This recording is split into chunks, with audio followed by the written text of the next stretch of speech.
端午节就快到了，你有粽子吃吗？没有的话，不妨试试这个。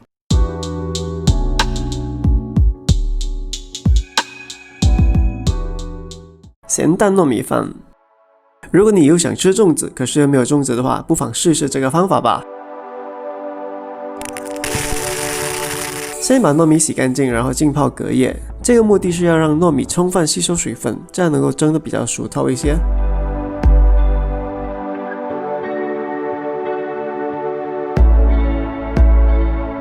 制作前呢，就把所有的配料都切成小块。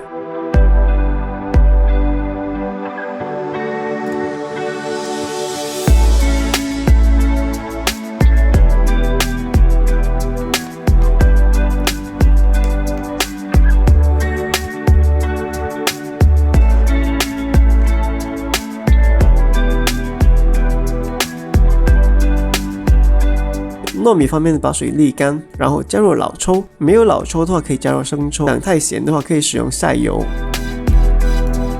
然后加入配料搅拌均匀。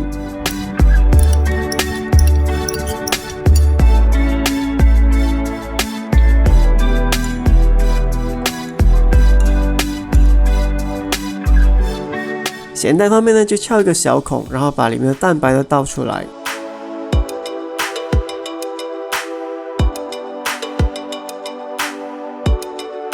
蛋白倒出来之后呢，就把糯米塞进这个蛋里面。接下来加入适量的清水，然后用锡箔纸包裹起来。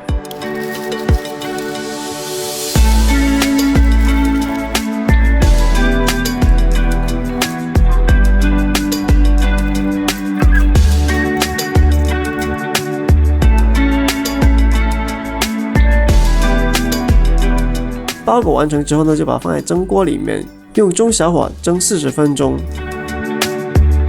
好了，40分钟之后呢，这个咸蛋糯米饭呢就已经制作完成。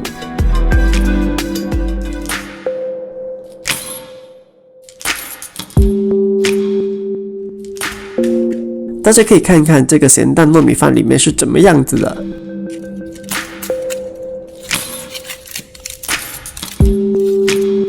你学会了吗？关注我，点个赞。想了解更多，请到留言区。